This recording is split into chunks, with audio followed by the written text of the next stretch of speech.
FTI officers ये देखकर परेशान थे कि जिस जेल में कैदी को खुला भी छोड़ दिया जाए वो फिर भी भाग नहीं सकता। सख्त सिक्योरिटी के बावजूद 3 प्रिजनर्स आखिर कैसे भाग निकले।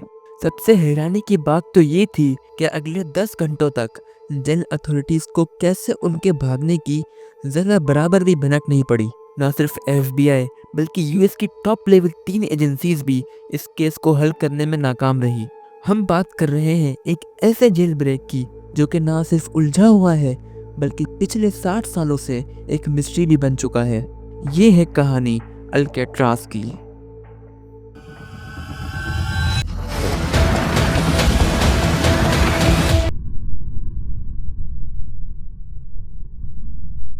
अल्केट्राज अमेरिका के सैन फ्रांसिस्को के बीचों बीच एक आइलैंड है जिसे अल्केट्राज के नाम से जाना जाता है। 22 एकड़ में फैला हुआ ये आइलैंड समंदर में एक बहुत बड़े पत्थर पर बना हुआ है, इसीलिए इसे द रॉक भी कहा जाता है।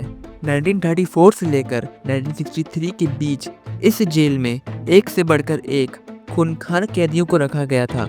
ये जेल अमेरिका के टॉप लेवल क्रिमिनल्स को रखने के लिए तैयार किया गया था। किसी भी कैदी का यहाँ से भाग पाना नामुमकिन था। ये जेल बहुत मजबूत था। 24/7 सिक्योरिटी थी, वॉच टावर्स थे, चारों तरफ 12-12 फुट की कंटीले तारों वाली फेंसिंग थी और हाई टेक सिक्योरिटी भी थी। अगर कोई इसको एस्केप कर भी लेता तो उसके सामने था पैसिफिक ओशियन।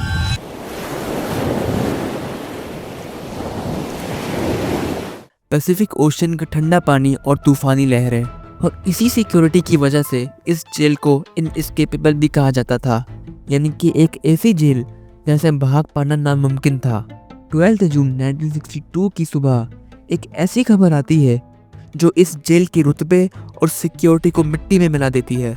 दुनिया की सबसे मजबूत जेल तोड़ी जा चुकी थी। एक नहीं बल्कि 3 कैदी रात के अंधेरे में पुलिस की नाक के नीचे से दुनिया की सबसे खतरनाक प्रिजन को एस्केप कर चुके थे। पूरे आइलैंड को छाना गया, चारों तरफ समंदर में तलाशी ली गई, लेकिन पुलिस को भागे हुए कैदी का नामो निशान तक नहीं मिला। पुलिस क्या, एफबीआई और यूएस मार्शल अमेरिका की टॉप लेवल एजेंसीज ने भी इस केस के सामने घुटने टेक दिए थे। ना ही उन कैदियों की लाश मिली और ना ही उन्हें जिंदा पकड़ा जा सका। और आज 60 साल बाद भी ये केस एक मिस्ट्री बना हुआ है कि आखिर 11 जून की रात हुआ क्या था।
इस कहानी के 4 मेन किरदार हैं। एलन वेस्ट, जो चोरी के इल्जाम में 20 से ज्यादा बार गिरफ्तार हो चुका था। उसके बार बार क्राइम करने और जेल से भागने की वजह से एलन वेस्ट को 1957 में अल्केट्राज में लाया गया था। इस कहानी का दूसरा किरदार एक शातिर और चालाक मुजरिम है जिसका IQ 33 था। इसका नाम फ्रैंक मॉरिस होता है, जिसने 13 साल की उम्र से ही क्राइम की दुनिया में कदम रख दिया था और इसकी आधी जवानी जेलों के चक्कर काटते हुए कटी थी और इसी वजह से ये जेलों से भागने में माहिर था और इसलिए इसे इस बार कोई रिस्क न लेते हुए जनवरी 1916 को अल्केट्राज भेज दिया गया। इस कहानी के तीसरे और चौथे किरदार जॉन एंगलिन और क्लियरेंस एंगलिन हैं। ये दोनों भाई थे जो कि काफी लंबी उम्र से क्राइम की दुनिया में थे। चोरी के अलावा अगर ये किसी चीज में माहिर थे तो वो थी स्विमिंग, लेकिन इनकी चोरी की आदत ने इन्हें अल्काट्राज पहुंचा दिया। और अब ये चारों कैदी वो करने वाले थे जो किसी ने भी सोचा नहीं होगा।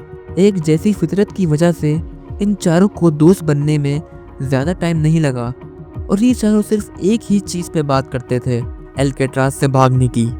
और इन चारों का कॉम्बिनेशन बहुत तगड़ा था, जहां फ्रैंक मॉरिस काफी इंटेलिजेंट था जो कि अल्काट्राज से भागने का एक अच्छा प्लान बना सकता था, और वहीं एलन वेस्ट वहां कई सालों से होने की वजह से भागने के लिए ज़रूरी सामान का बंदोबस्त कर सकता था।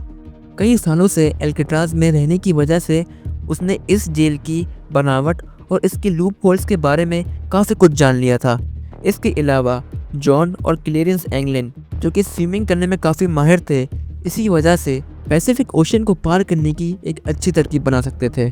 अगर इनको इस जेल से एस्केप करना था तो इनका सेल ब्लॉक बी में होना ज़रूरी था, क्योंकि ब्लॉक बी ही एक ऐसा ब्लॉक था जिसकी वेंटिलेशन कंक्रीट से सील नहीं थी, और यहाँ इनकी किस्मत इनका साथ देती है। ये किसी तरह ब्लॉक बी में एक दूसरे के सेल के बराबर में आ जाते हैं। इसके बाद वो चारों जेल से भागने का प्लान बनाते हैं। ब्लॉक बी की वेंटिलेशन के जरिए ये लोग पाइपों पर चढ़ के जेल की छत तक पहुंच सकते थे और वहां से भाग सकते थे, लेकिन अब सवाल ये था कि वेंटिलेशन तक पहुंचा कैसे जाए। और तभी उनकी नज़र उनके सेल्स के वेंट पर पड़ती है, जिसका साइज 5 बाय 9.5 इंच था, जिसको मजीद खोद कर लंबा किया जा सकता था। और ये लोग इसी जेल के चुराए हुए चम्मचों से इसे खोदते हैं, जबकि आखिर में इन लोगों ने वैक्यूम क्लीनर की मोटर से एक छोटी सी ड्रिल मशीन भी बना ली थी। ये लोग इस खुदाई को सीक्रेट रखने के लिए इस वेंट के आगे अपना कोई म्यूजिकल इंस्ट्रूमेंट या सामान रखते थे। ये सारा काम खास तौर पर म्यूजिकल आवर के दौरान होता था, जब जेल ब्लॉक में काफ़ी शोर होता था, और ये काम बारी बारी से किया जाता था। उनमें से कोई गार्ड पे नज़र रखता था, दूसरा बहुत तेज म्यूजिक बजाता था, और बाकी अपना काम करते थे। दिन, हफ्ते और कई महीने गुजर गए, और कई महीने गुजर जाने के बाद उन चारों ने अपने अपने वेंट्स में इतना बड़ा सुराग कर लिया था कि अब वो उस वेंट से गुजर कर उस कॉरिडोर में जा सकते थे। अब अगर वो लोग चाहते तो वेंट से निकलकर उस कॉरिडोर से पाइपों के जरिए चढ़कर उस जेल की छत तक पहुंच सकते थे, लेकिन उनके सामने अभी भी पैसिफिक ओशियन था।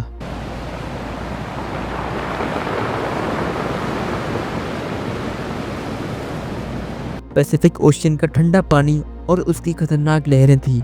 अब अगर उनको ये पैसिफिक ओशियन को क्रॉस करना था तो उन्हें लाइफ जैकेट्स, एक राफ्ट और पैडल जैसी चीज़ें चाहिए थी, और इन सब चीज़ों को बनाने के लिए ये अपने सेल्स के ऊपर, जहाँ वेंटिलेशन का कॉरिडोर था, वहाँ अपनी एक सीक्रेट वर्कशॉप भी बनाते हैं।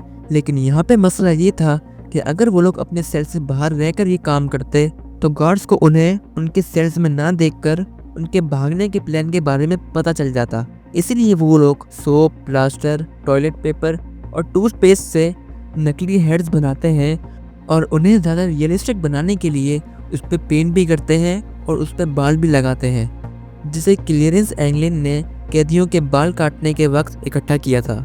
और अब जब भी इन्हें अपनी वर्कशॉप में काम करना होता था तो ये लोग अपने डमी हेड्स को बिस्तर पर रख के उसे पूरा कंबल से ढक के और कंबल के अंदर कपड़े वगैरह डाल के ऐसा फील कराते थे कि यहाँ पे जैसे कोई लेटा हुआ हो, और सेल के बाहर से देखने पर गार्ड्स को यही लगता कि कैदी सो रहे हैं। और उन्होंने अब तक बोट राफ्ट और लाइफ जैकेट्स भी बना ली थी, जिसे 50 से भी ज्यादा रेनकोट से बनाया गया था। उनका प्लान बिल्कुल रेडी था, अब बस देखना यह था कि उनका प्लान सक्सेसफुल होता है या औरों की तरह नाकाम होता है।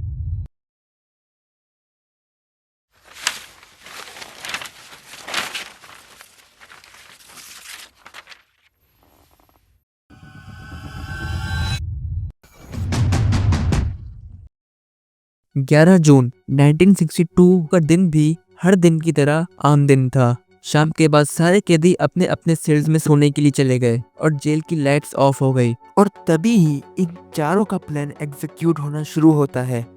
सबसे पहले क्लेरेंस, जॉन और फ्रैंक ये तीनों अपने सेल से उस वेंट के जरिए जो कि इन्होंने कई महीनों की मेहनत से खोदा था वहाँ से बाहर निकलते हैं और फिर उसके बाद वो एलन वेस्ट का भी इंतजार करते हैं जो कि अभी तक अपने सेल से बाहर नहीं आया था।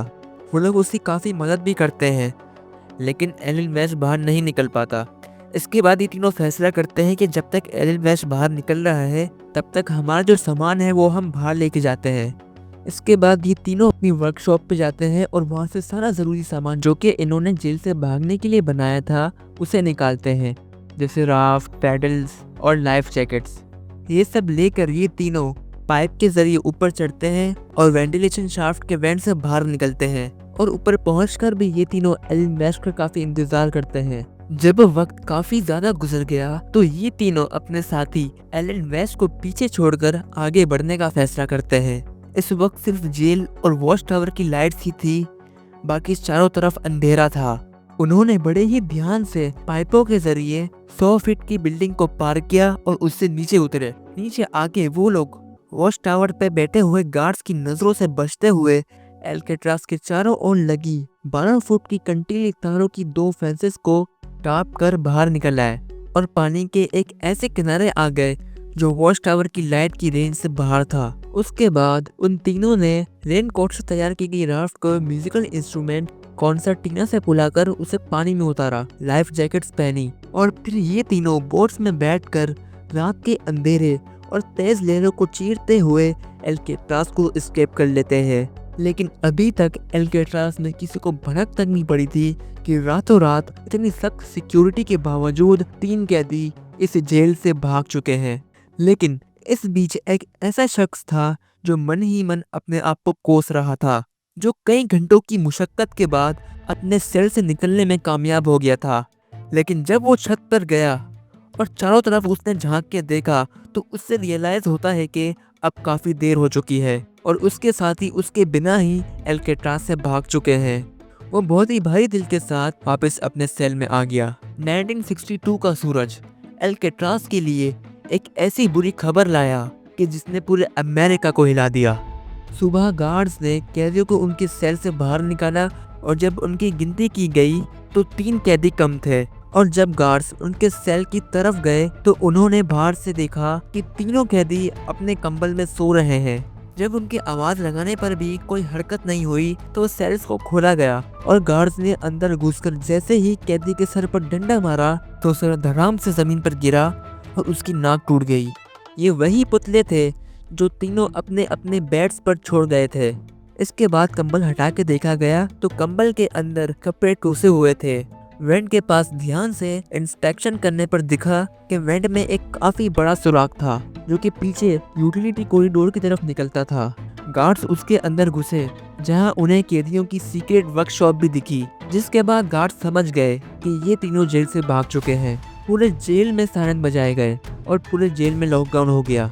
पुलिस ने पूरे एल्केट्रास को छान मारा लेकिन भागे हुए कैदियों का नामो निशान तक नहीं मिला। इस दौरान एलन वेस्ट को भी इन्वेस्टिगेट किया गया जो जेल से भागने में नाकाम रहा था और सर्च करने पर एलन वेस्ट के भी सेल से वही डमी हेड मिले थे जो वो तीनों अपने बेड्स पर छोड़ के भागे थे और वेंट में भी सुराग था।